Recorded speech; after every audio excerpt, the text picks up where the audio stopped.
Ahora, a modo de ejemplo, aplicaremos todas las ecuaciones que conocemos respecto a la electricidad básica para poder calcular un sistema convencional, por ejemplo, de un vehículo convertido, ¿ya? Esto es un sistema, voy a explicarles punto por punto, es un sistema, ¿cierto?, de un vehículo convertido. En primer lugar, nosotros tenemos la red eléctrica, es decir, muy probable que, por ejemplo, en Chile, la red eléctrica es de 220 volts en energía alterna monofásica, o en su efecto 380 volts trifásica, también alterna, 50 Hz de frecuencia. Por otro lado, eso es la red, ¿cierto? Es decir, donde enchufamos nuestro auto, ¿cierto?, para poder cargarlo. Luego tenemos el cargador eléctrico, es decir, el dispositivo que toma la energía de la red y con el objetivo de poder almacenar la energía en las baterías, ¿ya? Por otro lado tenemos las baterías, los acumuladores, donde nosotros vamos a tener toda nuestra energía almacenada, nuestra energía total, nuestra energía útil, ¿ya? Que eso lo hablamos anteriormente. El controlador, que es el cerebro del vehículo, es decir, el dispositivo que va a controlar el motor en sus diferentes comportamientos para que tenga más torque, más RPM, más velocidad, etc. ¿Ya? Y por último, nuestro motor, ¿ya?, como último equipo, que es el que transmite, es el punto de unión entre la energía eléctrica y la energía mecánica, ya que el motor tiene un input de energía eléctrica y un output de potencia mecánica, ¿ya? Como primer punto. En primer lugar, ¿qué tenemos? La red. ¿Ya? La red tenemos, en este caso ejemplo, tenemos 380 volts trifásico alterno, ¿ya? Para los cálculos de potencia en este caso, que es una red trifásica, se calcula de esta forma, ¿ya? Esta es la ecuación, es decir, voltaje, ¿ya?, por una corriente de una fase. Tenemos tres fases, por lo tanto solo consideramos la corriente de una fase, por raíz de 3 por coseno de phi, ¿ya? Luego tenemos, si reemplazamos estos números, tenemos como voltaje, ¿cierto?, 380 volts. Como corriente tenemos diamperes. Imaginemos que pasan diamperes por uno de los cables de la red trifásica. Aproximadamente raíz de 3 a 1.73, ¿ya? Y coseno de phi del orden de 0.89, ¿ya? Esto nos da una potencia aproximada de 5.8 kW, ¿ya? 5.8 kW. ¿Qué es lo que pasa acá? Tenemos la red, y de nuestra red nosotros tomamos, ¿cierto?, le estamos quitando a la red el consumo que nos va a salir en el lector después cuando paguemos la cuenta de electricidad, 5.8 kW. ¿Cómo se une la red con el cargador? Se une, ¿cierto?, con un conector, se une con un cable, ¿ya?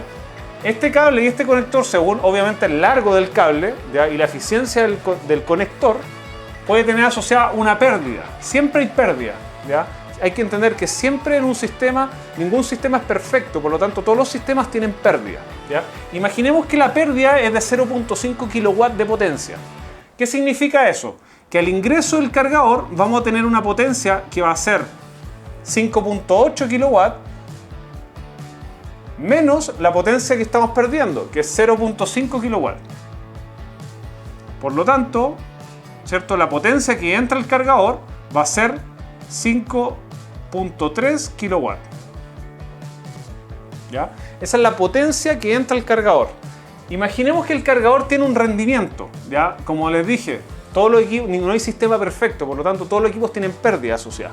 Si el cargador tiene un rendimiento de un 80%, nos damos cuenta que el cargador, ¿cierto?, va a ser un proceso que va a tomar la energía alterna y la va a transformar a energía continua, ¿ya? Y eso, ¿cierto?, vamos a tener como una potencia de salida del cargador de el 80% por la potencia de entrada, que es 5.3. Y eso nos da una potencia, ¿cierto?, que va a ser obviamente mucho menor, que es de 4.24 kW.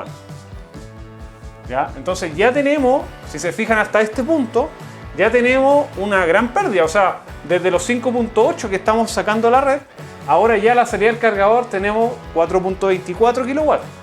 Luego, entre el cargador y las baterías también, dependemos del largo de los conductores, ¿cierto?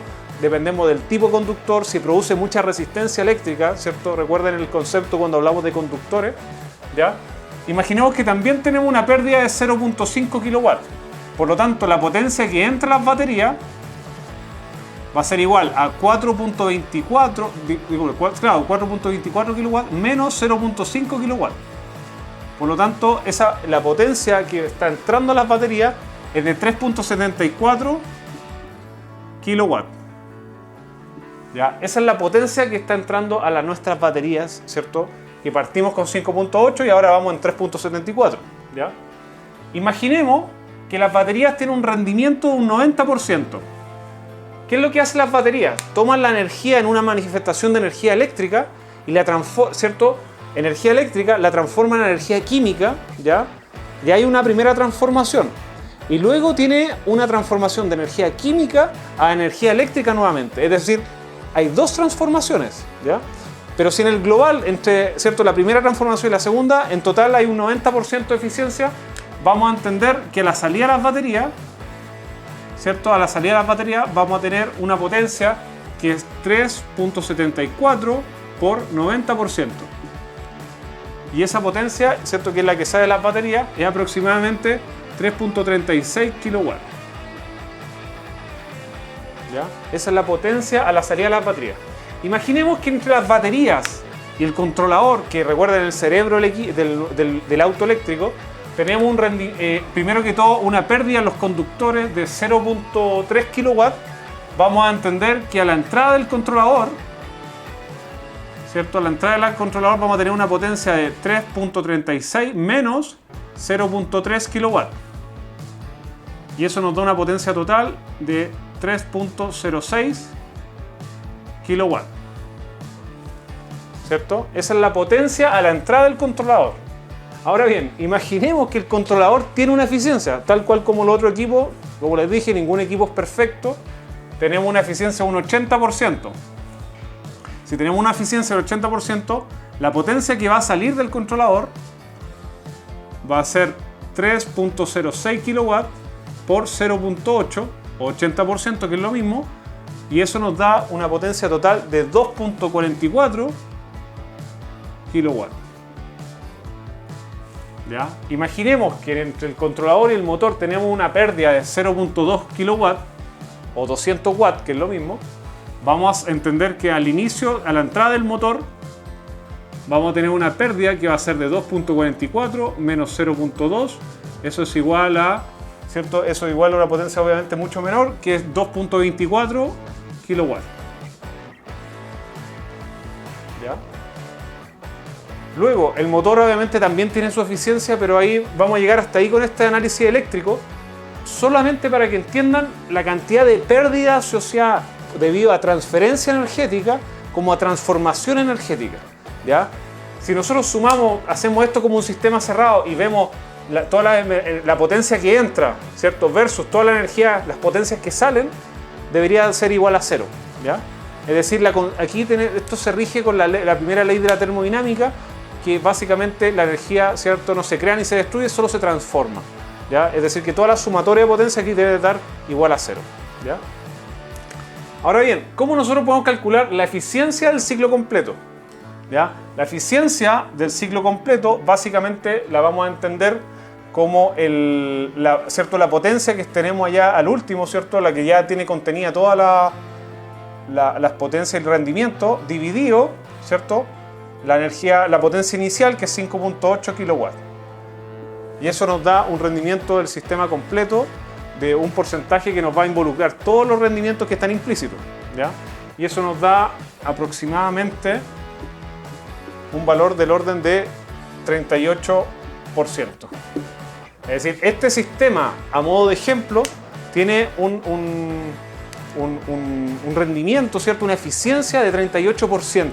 ¿Ya? Obviamente este es un caso exagerado, muy probable que los conductores no van a emitir ese nivel de pérdida, muy probable que los equipos van a mover en otros rangos de eficiencia, pero para entender el sistema es bueno hacer este análisis cuantitativo de lo que está sucediendo acá. Ahora bien, hablaremos del comportamiento, un caso ejemplo del comportamiento de las baterías del vehículo. Imaginemos que el vehículo tiene un banco de batería de 96 volts DC, es decir, en corriente continua. ¿Ya? Y tenemos una capacidad de carga de 150 amperios. ¿Cómo calculamos la energía total? Sabíamos que era voltaje por capacidad de carga, lo que implica que es 96 volts, ¿cierto?, DC por 150 amperios.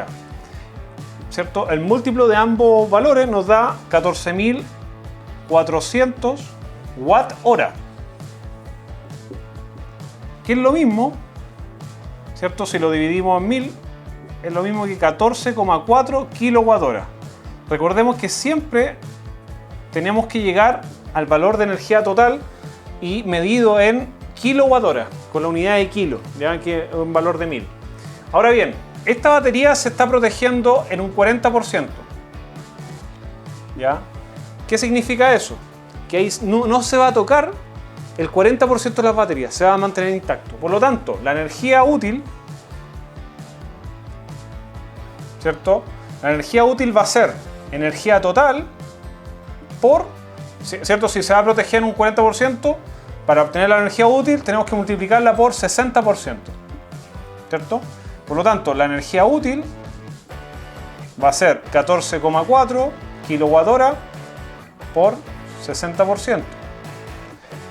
Y eso nos va a dar un valor, ¿cierto?, de 8,64 kWh. Esa es la cantidad de energía que nosotros tenemos útil para este caso ejemplo. Imaginemos ahora que nuestro motor está en un régimen nominal de consumo, ¿ya? Y este motor está consumiendo, imaginemos, 3 kW. ¿Cierto? Esta es la potencia de consumo del motor, ¿ya?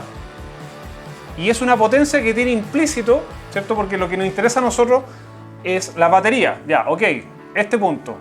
La potencia de 3 kW es la que está pasando por acá, es decir, ya tiene implícito las pérdidas, etc. ¿Ya? Es decir, el motor está consumiendo menos de 3 kW. Por ejemplo, si el motor consume 2 kW, hay que sumar las pérdidas agua, ¿cierto? Agua arriba, ¿cierto? Tenemos una pérdida de los conductores, pérdida por la eficiencia del controlador, etc. Por lo tanto, la batería va a consumir más energía, más potencia, ¿ya? Por lo tanto, implícitamente ya este valor ya tiene todas esas pérdidas asociadas. Y el motor está...